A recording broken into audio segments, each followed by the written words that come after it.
Carpini, boa noite mais uma vez. Carpini, eu queria saber a sua análise da partida, como é que você viu o jogo e como é que você se vê, né, nesses próximos dias, nessa sequência aí. Se é que você se vê, obviamente, né, no cargo. Boa noite. Vamos responder o contrário. Eu acho que quem tem que responder essa pergunta não sou eu. Eu me vejo fazendo o que eu sempre fiz pelo São Paulo enquanto eu for o comandante, trabalhando e fazendo o meu melhor. Essa especulação de que fica, não fica, sai, não sai, isso aí já tem mais de 30 dias, então eu sigo trabalhando enquanto eu for o comandante. Até então, somos, né? Em relação à partida, algumas situações vêm acontecendo até por conta dessa instabilidade, né? Desse desequilíbrio emocional pela fase ruim. A gente sabe que isso tem um aspecto muito negativo dentro da partida.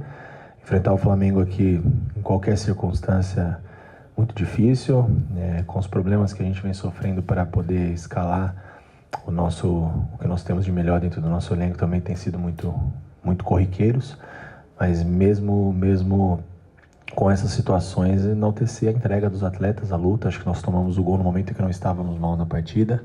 Momentos o Flamengo foi melhor, quando nós tomamos o segundo gol, acho que a gente conseguiu reagir um pouco mais. As mexidas dentro daquilo que nós imaginávamos, de tentar criar mais situações e buscar o primeiro gol e, consequentemente, o empate, acho que aconteceu. É um jogo grande, de duas grandes equipes. Se não fosse todo o momento conturbado e tudo que envolve o jogo de hoje, é a segunda rodada do Campeonato Brasileiro, 2-1 contra o Flamengo no Maracanã, não tem nada de absurdo. É que criaram-se situações onde as coisas se potencializaram muito aqui dentro do São Paulo.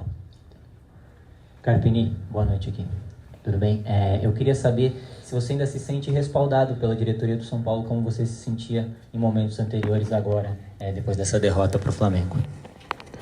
Enquanto eu não for comunicado de nada, me sinto respaldado, porque, na verdade, tudo que a gente ouve é especulação, né? Claro que a insatisfação de parte do torcedor e é compreensível, muita coisa da imprensa, né? Coisas tentando descobrir, saber o que acontece, o que não acontece, se é, se não é, e eu nunca mudei minha maneira de ser. Eu acho que o que eu preciso fazer sempre com dignidade, fazer sempre o meu melhor, né, representando a instituição, representando primeiro a mim mesmo, né, e fazendo o melhor pelo São Paulo enquanto estivermos à frente do projeto. E o respaldo dentro daquilo que a gente imagina que possa ou não acontecer, eu me sinto respaldado enquanto eu não for comunicado de algo diferente. Caso contrário, seguimos. Uma derrota ruim, mais uma derrota sofrida, uma sequência difícil, um momento delicado do São Paulo, mas mais uma vez eu valorizo os atletas, o que eles entregaram dentro de campo, aquilo que a gente se propôs a fazer dentro das nossas dificuldades e limitações, por tudo que eu falei. O Ferreira volta hoje, não sei se ele tinha 100% de condições de atuar, mas se dispôs a ajudar e ajudou, né? Então, enfim, e o respaldo, ninguém me dá respaldo, assim. Eu não conto, não que ninguém me dá resposta, daqui a pouco vão cortar e falar, ninguém dá respaldo. Então, gente, não é isso. O meu respaldo eu que crio, é o meu trabalho, é a minha autoestima, é a minha maneira de ser, é o meu respeito ao meu trabalho, meu respeito aos meus princípios, por mais que as pessoas às vezes tendem a desrespeitar um pouco o ser humano, falar do profissional, ok, eu respeito, mas tem extrapolado, tem exagerado demais, e mesmo assim eu sigo seguro, tranquilo e trabalhando dentro das minhas convicções e de fazer o meu melhor comigo mesmo. Vini, aqui, tudo bem? Boa noite. Você até falou do noticiário, enfim, das notícias que saem. Como é que tem sido para você lidar com esse noticiário, esse dia a dia? Porque o noticiário tem sido bem pesado nesse sentido de que o São Paulo não deseja mais permanecer com você, já procura outros nomes. Como é que tem sido para você lidar com isso? E isso influencia o seu dia a dia, o seu trabalho? Como é que tem sido realmente, Thiago Carpini, trabalhar com esse tipo de noticiário, no seu dia a dia, rotina? Como eu falei, né, eu procuro fazer o meu melhor por mim mesmo, eu tenho a minha responsabilidade, o meu respeito à instituição, ao torcedor, a esse grupo de atletas que sempre me abraçou. Em relação aos noticiários, ao que se posta em mídias sociais, eu realmente acompanho muito pouco. Claro que a gente sabe o que está acontecendo, porque as informações chegam. Tem um pessoal responsável que trabalha comigo, que cuida disso. Eu mesmo não tenho redes sociais, não sou muito dessas coisas.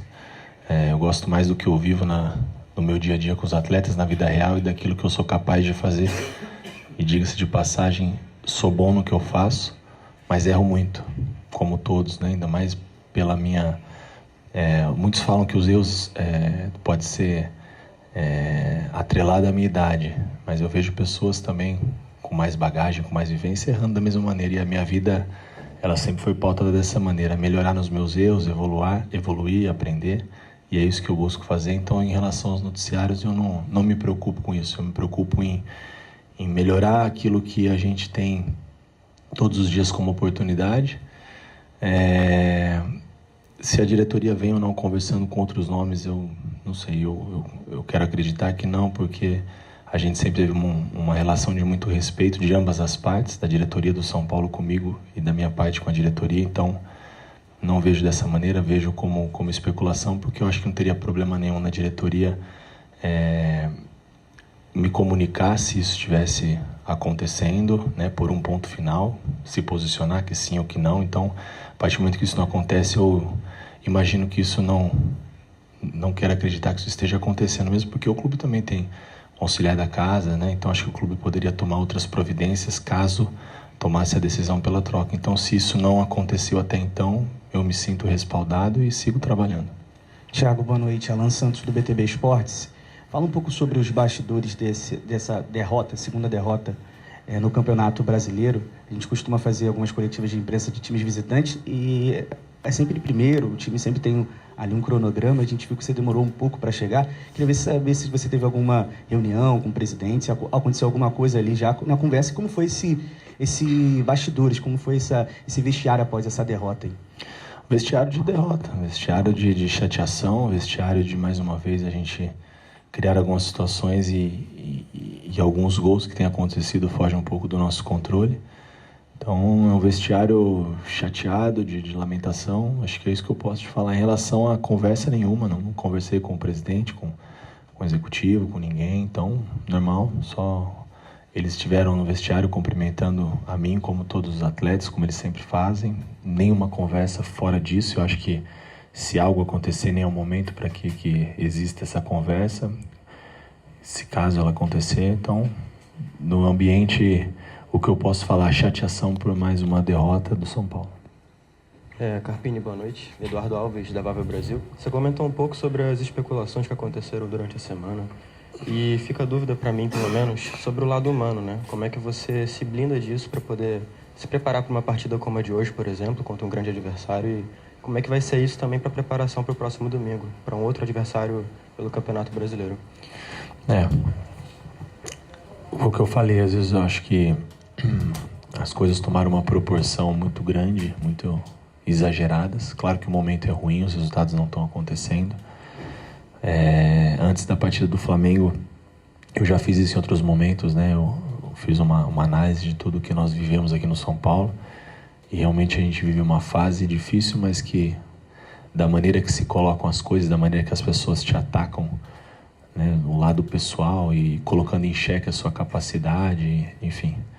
É que eu sou uma pessoa muito segura naquilo que eu faço, me preparo muito todos os dias, me preparei, ninguém me colocou no São Paulo, eu cheguei no São Paulo pelos resultados que me trouxeram até aqui, sei onde eu quero chegar, tenho os meus objetivos de vida e de carreira e não é a opinião alheia que vai mudar aquilo que eu penso. Então, enquanto eu tiver o respaldo para trabalhar, principalmente de que é o mais importante para mim, que é o grupo, que são os caras que dão a resposta dentro de campo, eu já tive do outro lado, eu sigo bem tranquilo e trabalhando, isso não me afeta em nada, isso talvez de certa maneira até me motive a tentar encontrar soluções, encontrar saídas e, como eu disse, o compromisso comigo mesmo, né? Eu tenho filhos, tenho família, tenho pessoas que me veem como referência. Num momento como esse, talvez só essas pessoas, mas é nelas que a gente procura se fortalecer e seguir trabalhando. Qual?